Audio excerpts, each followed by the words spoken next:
یہ ڈراؤنی کہانی انٹرنیٹ پر مجھے ملی۔ کہنے والے کا کہنا ہے کہ یہ حادثہ ان کے ساتھ پیش آیا، تو آئیے سنتے ہیں۔ وہ بتاتے ہیں اس وقت ہمارے فائنل امتحانات قریب تھے اور مجھے ابھی کافی تیاری کرنی تھی۔ عام طور پر ہمارے اسکول کی لائبریری شام 5 بجے بند ہو جاتی تھی، لیکن امتحانات کی وجہ سے اسکول نے فیصلہ کیا کہ لائبریری آدھی رات تک کھلی رہے گی تاکہ طلباء چاہے تو وہاں پڑھ سکے اور امتحان کی تیاری کر سکے۔ میرا گھر اسکول سے زیادہ دور نہیں تھا، اسی لیے میں گھر کے بجائے لائبریری میں پڑھنا پسند کرتا تھا۔ وہاں خاموشی اور سکون ہوتا تھا۔ میں زیادہ تر وہی امتحان کی تیاری کرتا تھا۔ اس دن میں شام 6 بجے گھر سے نکلا اور جلدی لائبریری پہنچ گیا۔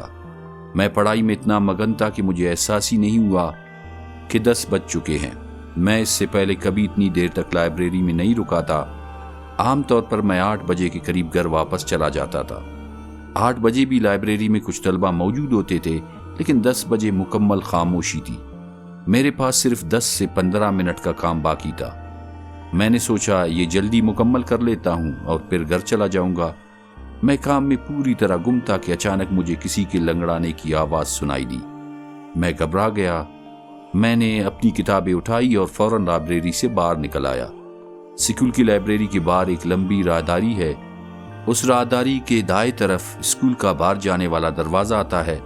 میں تیزی سے راہداری سے گزرا اور باہر نکلنے کے قریب پہنچ گیا۔ تب میں نے راہداری کے آخر میں ایک عورت کو دیکھا۔ میں نہیں جانتا تھا کہ وہ کون تھی۔ جیسے جیسے میں قریب جاتا گیا، مجھے بے چینی محسوس ہونے لگی۔ یہ بے چینی اتنی بڑھ گئی کہ میں نے آواز دی، کون ہے؟ جیسے ہی میں نے یہ کہا، وہ عورت چند سیکنڈ میں غائب ہو گئی۔ میں نے سکون کا سانس لیا اور مرکزی دروازے سے باہر نکل آیا۔ تھکن اور بھوک کی وجہ سے میں ٹھیک طرح سے چل بھی نہیں پا رہا تھا۔ میں نے محسوس کیا کہ سڑک بالکل خالی تھی۔ یہ بہت عجیب تھا کیونکہ یہ سڑک عام طور پر رات کے وقت بھی مصروف رہتی تھی۔ خوف اور گھبراہٹ میں میں زمین کی طرف دیکھتا رہا۔ گھر قریب پہنچتے پہنچتے اچانک میں نے زمین پر ایک سایہ دیکھا جو میری طرف بڑھ رہا تھا، حالانکہ میرے آس پاس کوئی موجود نہیں تھا۔ جب میں نے سر اٹھایا تو ایک عورت مجھے اپنے سامنے چلتی ہوئی نظر آئی۔ وہ بہت عجیب لگ رہی تھی، جیسے معذور ہو۔ اسے چلنے میں دشواری ہو رہی تھی۔ وہ اتنی آہستہ آہستہ چل رہی تھی کہ چند لمحوں میں میں اس کے قریب پہنچ گیا۔ اب میں اس کے اتنا قریب تھا کہ اسے صاف دیکھ سکتا تھا۔ اس نے پھٹے ہوئے گندے کپڑے پہن رکھے تھے۔ اس کے ہاتھ اور پاؤں مڑے ہوئے تھے، بال بھی بکھرے ہوئے تھے۔ یہ سب اتنا عجیب تھا کہ میں وہیں رک گیا۔ دل کی دھڑکن تیز ہو گئی اور دماغ سن ہو گیا۔ تب اس عورت نے عجیب دھیمی مگر واضح آواز میں ایک سوال کیا، کیا تم نے میری بیٹی نہیں دیکھی؟ میں بالکل ساکت ہو گیا۔ صدمے کی وجہ سے میرے منہ سے ایک لفظ بھی نہ نکل سکا۔ میرا دماغ سن ہو چکا تھا۔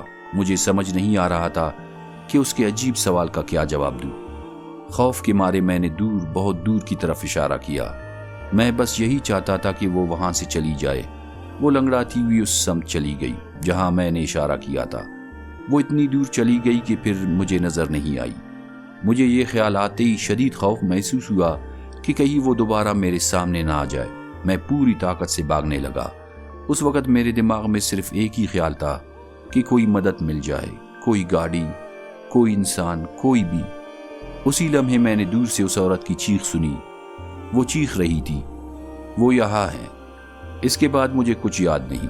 جب مجھے ہوش آیا تو پتہ چلا کہ میرا ایک پڑوسی مجھے بے ہوش حالت میں زمین پر پڑا دیکھ کر گھر لے آیا تھا۔ یہ بات مجھے اسی نے بتائی۔ اس نے یہ بھی بتایا کہ 1988 میں ایک 32 سالہ عورت تھی جس کا نام اگاتا تھا۔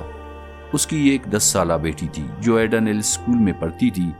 ایک دن وہ اپنی سہیلیوں کے ساتھ کھیلتے ہوئے ایک حادثے کا شکار ہو گئی اور اس کی موت ہو گئی۔